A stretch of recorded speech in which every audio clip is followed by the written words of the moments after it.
Hey everyone, it's Melissa. Welcome back to the channel.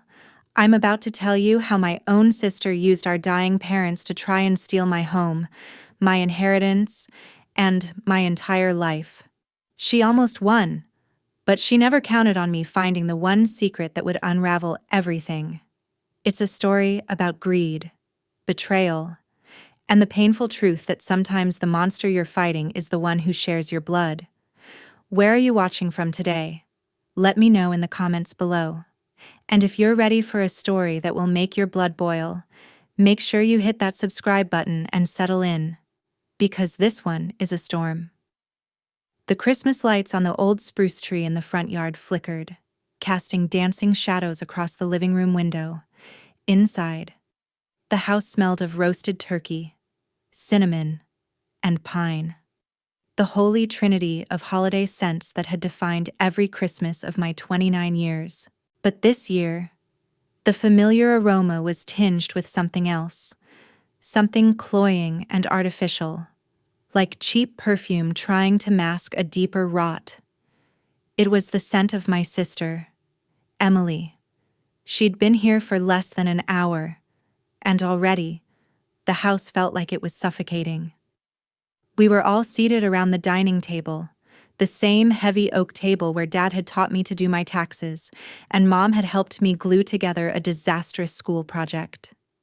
Now, their empty chairs at either end felt like two black holes, sucking all the warmth from the room.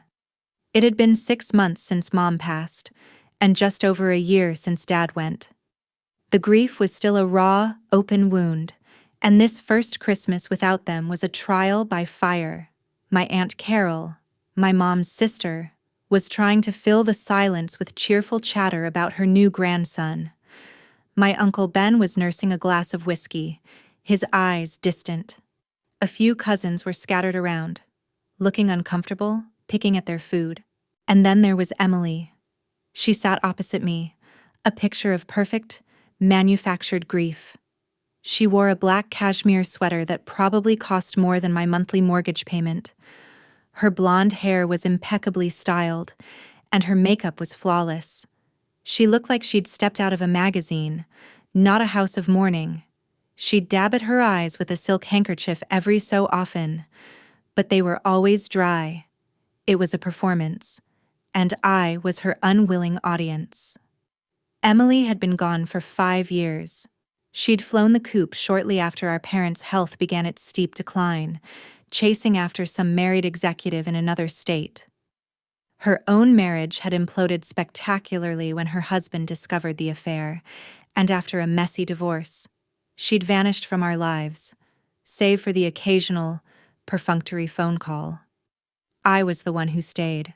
I was the one who learned to manage IV drips and oxygen tanks, who held Mom's hand through the terrifying nights when she forgot who I was, who listened to Dad's fading stories about his time in the army. I was the one who bathed them, fed them, and ultimately buried them. Emily had shown up for the funerals, of course, playing the role of the devastated daughter. She'd accepted everyone's condolences with a tragic grace, then disappeared again as soon as the casseroles were gone.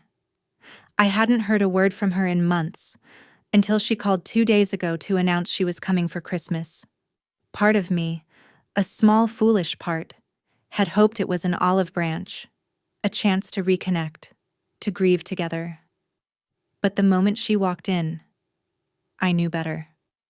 The way her eyes scanned the room, not with nostalgia, but with a cold, appraising glint, like a property developer sizing up a plot of land. She wasn't here to remember, she was here to claim. She waited until Aunt Carol had finished her story and a heavy silence fell once more. Then, she placed her fork down with a delicate click, cleared her throat, and fixed a watery, beatific smile on her face. "I have an announcement to make," she said, her voice smooth and practiced. Everyone turned to look at her.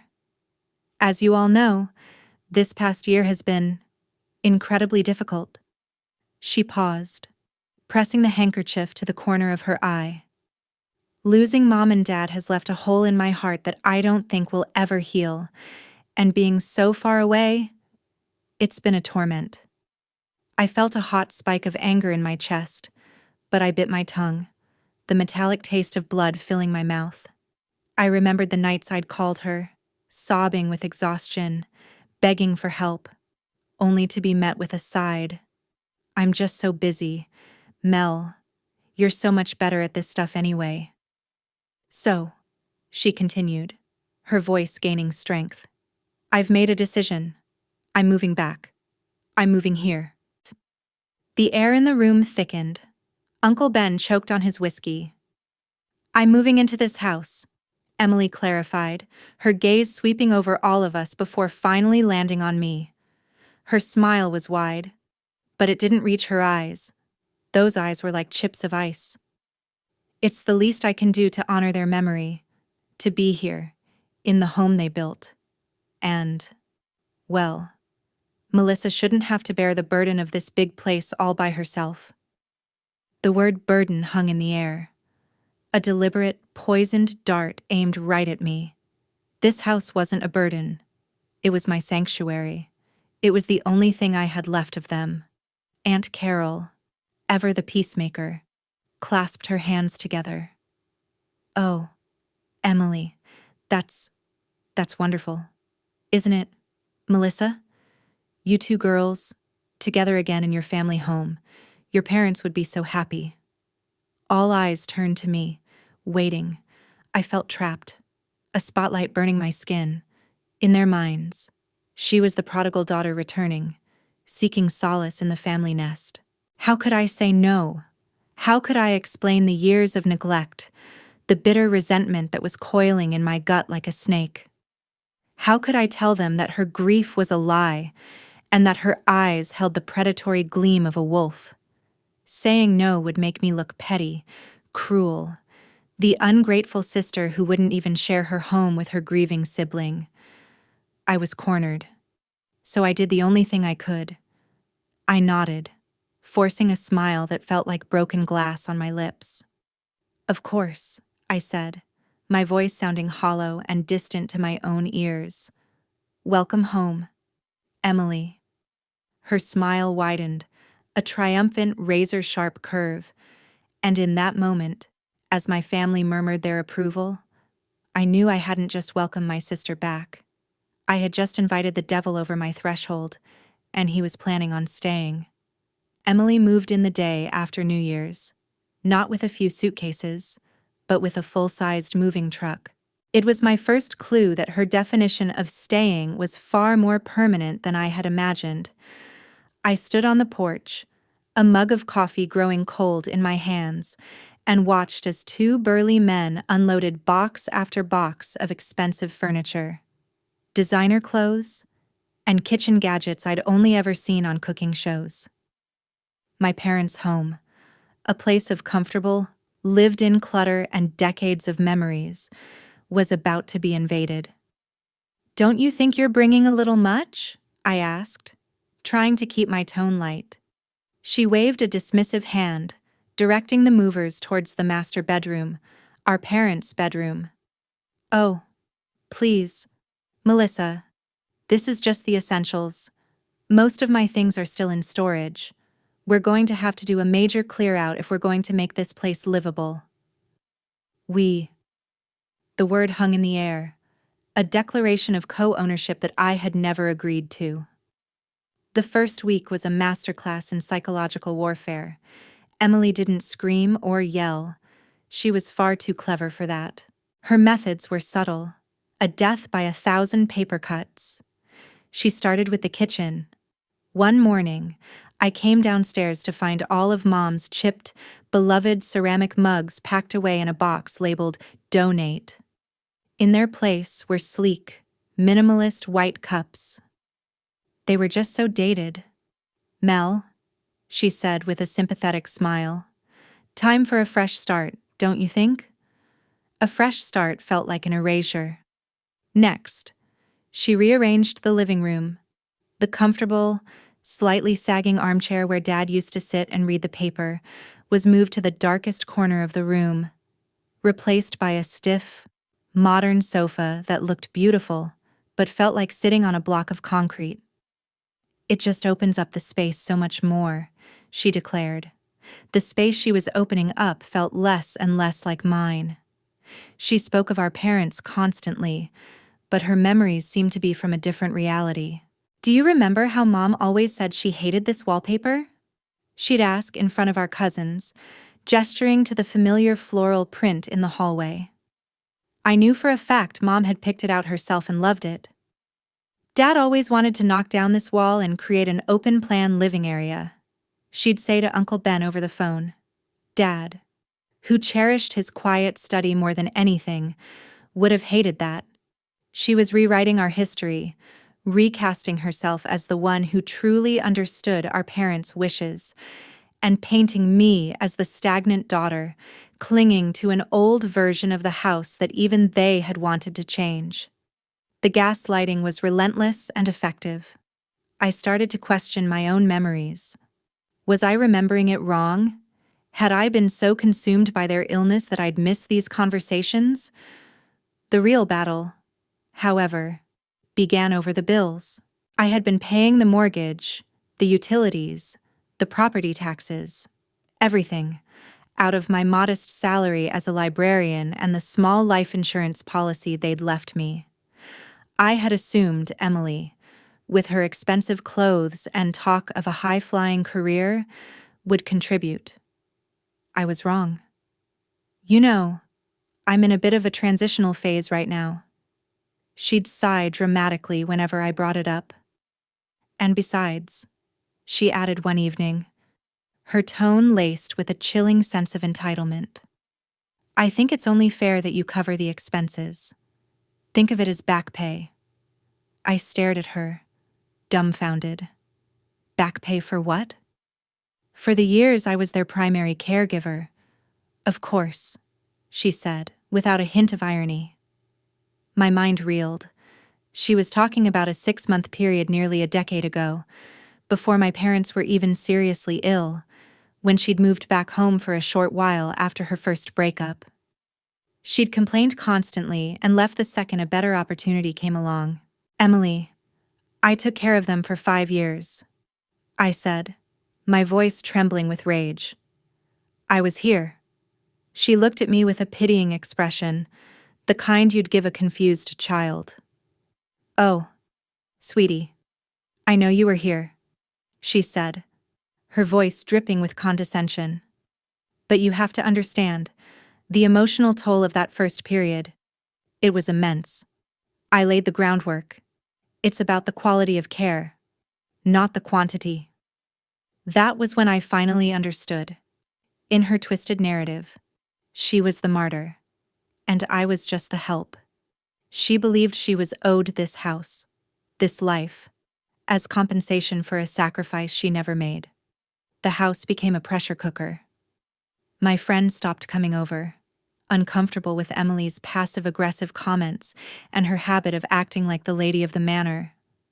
I found myself retreating to my bedroom, the one space that still felt like mine, but even that was not safe. She'd knock on the door at all hours, asking to borrow things she never returned, or complaining about the noise from my reading lamp. She was an invasive species, and she was strangling the life out of my home. The breaking point came when I found an eviction notice taped to my bedroom door. It was a joke, of course, printed from the internet, but the message was clear. It said, "Notice to vacate. Tenant, Melissa Johnson. You have 30 days to leave the premises." I stormed downstairs, the paper shaking in my hand. She was on the phone, laughing with one of our cousins. "Oh, you have to see what I did. It's hilarious," she was saying. I ripped the phone from her hand. "What is this?"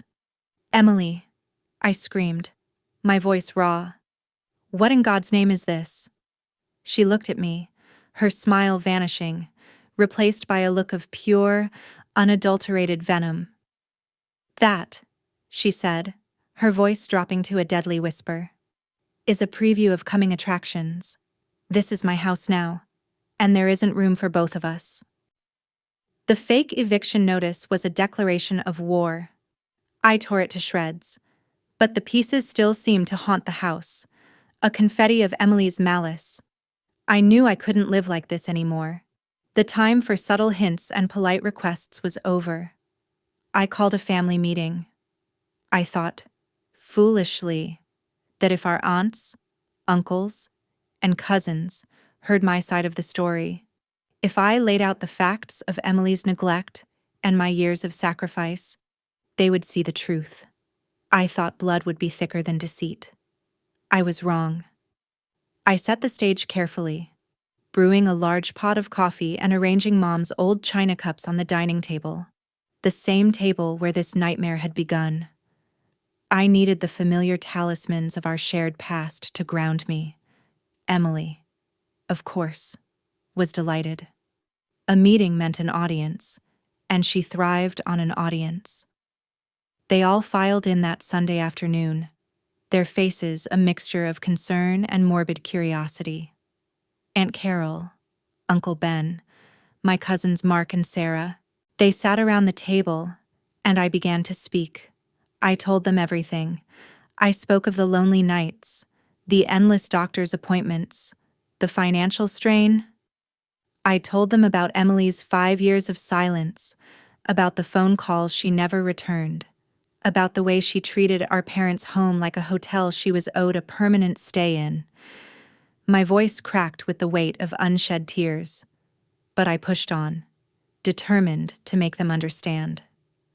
When I finished, a heavy silence filled the room.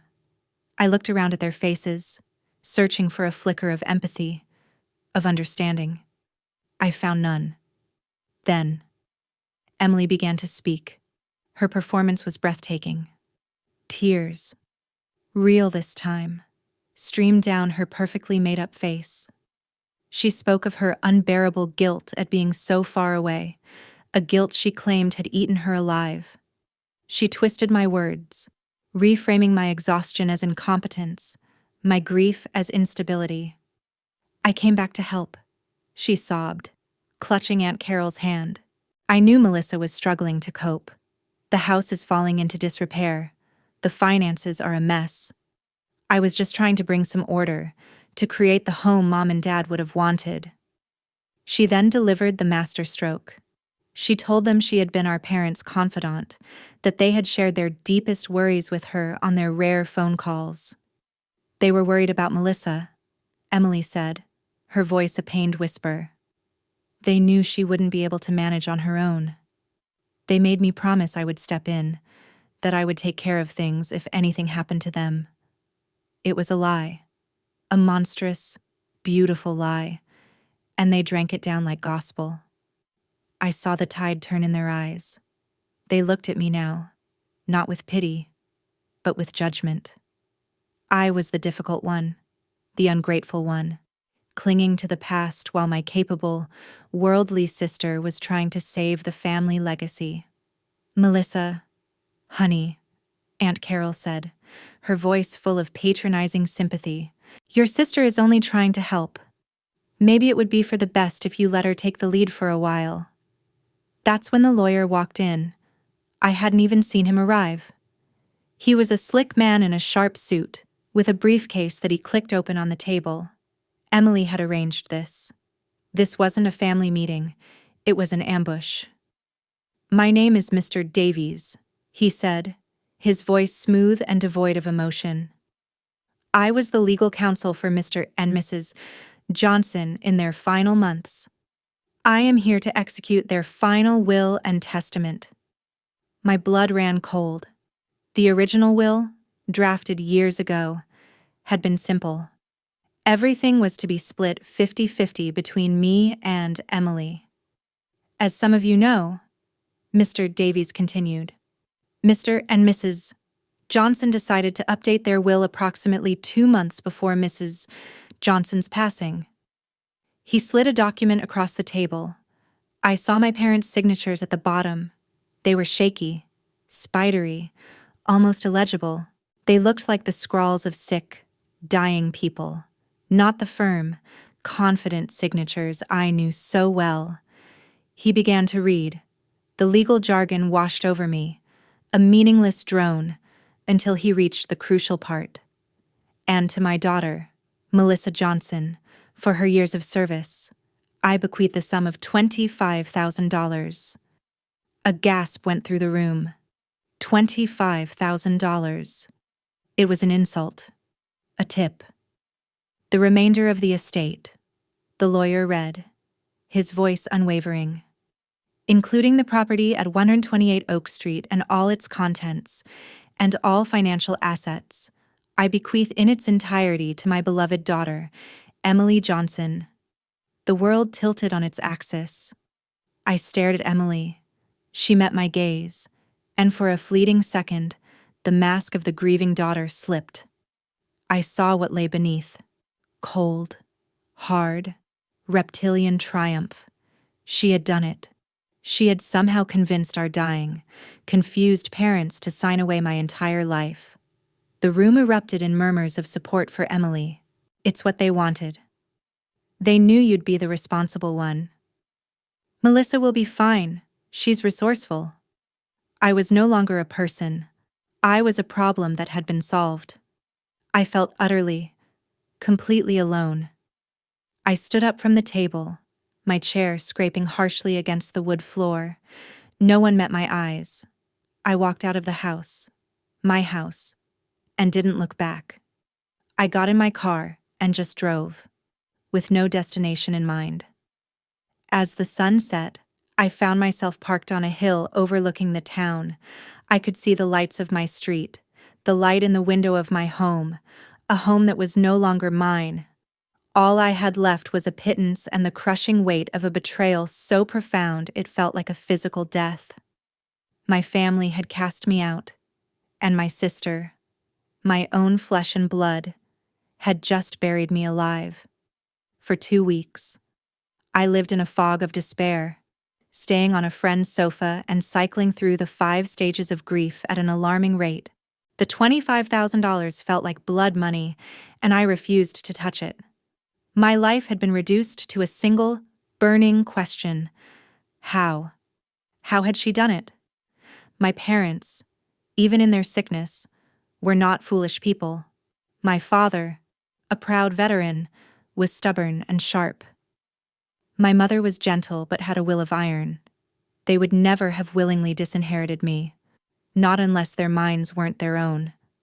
And that thought, a tiny, horrifying seed, began to grow in the barren soil of my grief. Emily had been secretly calling them.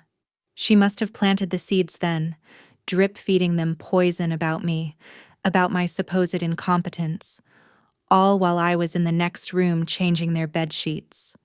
She had weaponized their fear of being a burden and turned it against me. The anger came slowly at first, then all at once, a tidal wave that drowned out the grief. I was not going to let her win. I had nothing left to lose, which meant I had everything to fight for. My first step was to find a lawyer, not a slick corporate shark like Emily's Mr. Davies, but a bulldog, someone who fought for the underdog. I found him in a small, dusty office above a bakery. His name was Arthur Friedman, a semi-retired lawyer with weary eyes and a coffee-stained tie who specialized in elder law and probate disputes. He listened to my story patiently, his fingers steepled under his chin, not interrupting once. When I finished, he was silent for a long moment. "It's a classic case of undue influence," he said finally, his voice a gravelly rumble. "The problem, Ms. Johnson, is proving it. A signature on a will is a powerful thing in the eyes of the law. We need more than just your word against hers. We need irrefutable proof that your parents were not of sound mind when they signed that document." Proof. The word echoed in my mind. How could I prove what was happening inside my parents' heads a month before they died? I spent the next few days tearing apart the few boxes of their belongings I had managed to keep, searching for anything, a diary, a letter, a note. I found nothing. Defeated, I sat on the floor surrounded by papers and memories. I picked up a thin file containing their most recent medical bills, which I had been meticulously organizing for insurance purposes. I flipped through them listlessly. Prescription refills, co-pays for specialist visits, hospital charges. Then I saw it. A series of dates. In the 6 weeks leading up to my mother's death, there was a flurry of appointments with their longtime family physician, Dr. Evans. And then, I saw another name, a doctor I didn't recognize, for a neurological consultation. I didn't remember that appointment. Emily must have taken them. A new energy surged through me. I called Dr. Evans' office. As a legal next of kin, I knew I had a right to their medical records. With Arthur's help, we filed the official request. The waiting was agony. Every day that passed was another day Emily was cementing her ownership of my home, selling off my parents' belongings, erasing me. Finally, a thick manila envelope arrived at Arthur's office. We sat in his dusty room, the smell of old paper and stale coffee hanging in the air, and opened it together. We read through the pages, and the story they told was horrifying. Dr. Evans's notes were clear and damning. In the months before their deaths, both of my parents' cognitive functions had declined precipitously. My father was diagnosed with vascular dementia, and my mother with advanced Alzheimer's. The notes were filled with phrases like severe memory impairment, frequently disoriented, and unable to comprehend complex information. Then we got to the report from the neurological consultation Emily had arranged. It was a single page, a cursory evaluation that downplayed their conditions, stating they had mild cognitive impairment but were capable of managing their own affairs. The doctor who signed it had a disciplinary action on his record for professional misconduct.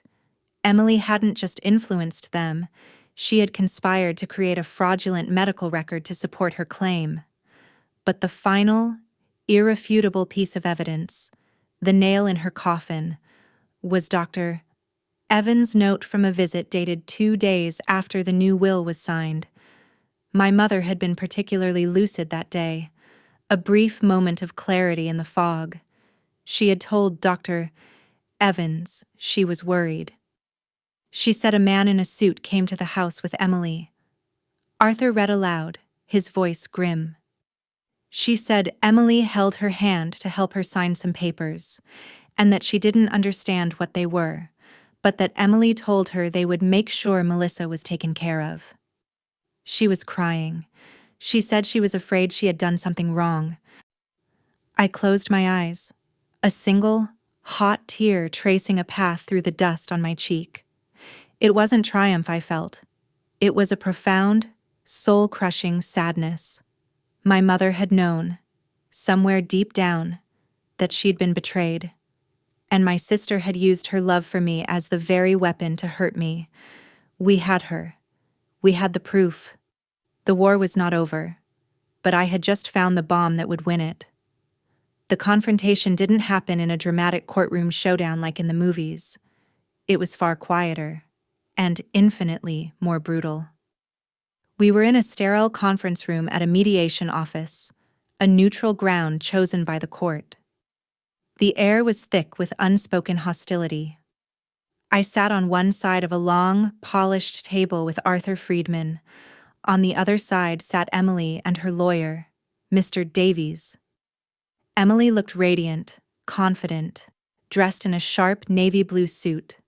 She gave me a smug, pitying smile as I walked in, the same smile she'd given me at the Christmas dinner table. She had no idea the ground was about to open up and swallow her whole. Mr. Davies began, his voice oozing with condescending authority, outlining the generous settlement offer they were prepared to make to avoid a lengthy court battle. They would give me an additional $50,000, bringing my total inheritance to $75,000 in exchange for me dropping all claims against the estate. It is a more than fair offer, designed to help Melissa get back on her feet, he concluded, looking at me as if I were a charity case. Arthur let the silence hang in the air for a moment before he spoke. "We reject your offer," he said calmly. He slid a folder across the table. "And we'd like to present our own evidence." Mr. Davies opened the folder with a dismissive flick of his wrist. I watched his face as he read. The condescending smirk slowly dissolved, replaced by a flicker of confusion, then dawning horror. I watched his eyes scan Dr. Evans' detailed notes, the dementia diagnoses, the phrases like lacks capacity and susceptible to undue influence. I saw his complexion pale when he read the report on the quack neurologist Emily had hired, but it was Dr. Evans' final note, the one detailing my mother's fear and confusion, her worry that she had been tricked into hurting me, that made him flinch as if he'd been struck. He pushed the papers towards Emily. She read them, her perfectly composed facade beginning to crack. The color drained from her face. Her hands began to shake. "This is a lie," she whispered, her voice barely audible. "A fabrication. Melissa is manipulating you all." "Is it a lie, Ms. Johnson?" Arthur's voice was like ice. "Is the official diagnosis from your parents' doctor of 30 years a lie? Is the disciplinary record of the neurologist you hired a lie? Is your mother's own statement, her fear that you had her sign something she didn't understand, a lie?" Emily looked at me then, her eyes wild with panic and hatred. The mask was gone. In its place was the raw, ugly face of her greed. "You did this," she hissed at me across the table. "You were always jealous of me. You couldn't stand that they loved me more." "Loved you more?" I finally spoke, my voice low and steady, fueled by a cold, righteous anger. "They didn't even know who you were at the end, Emily. While you were charming lawyers and forging their legacy, I was the one holding their hands. I was the one who knew what their favorite songs were, who remembered to cut the crusts off Dad's sandwiches, who sat with Mom and looked at old photo albums just to see a flicker of recognition in her eyes. You didn't just steal a house. You desecrated their memory. You used their love as a tool to get what you wanted." Every word was a hammer blow, and I watched her crumble under the weight of them. The fight went out of her. She slumped in her chair, a broken woman stripped of her lies. The legal fallout was swift and merciless. Faced with irrefutable evidence of elder fraud and conspiracy, Emily had no choice but to surrender.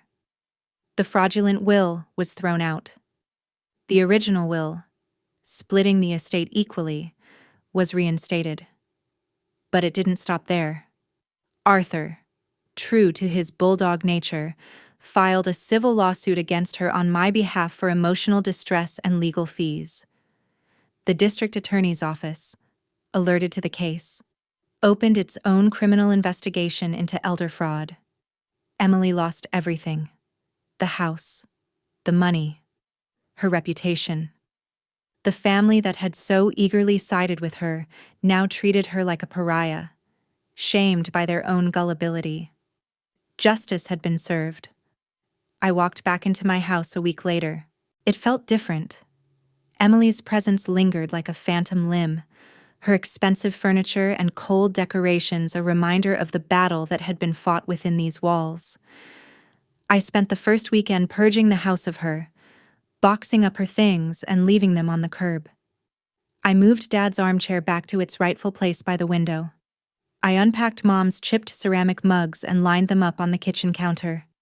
One by one, I was reclaiming my home, but the victory felt hollow.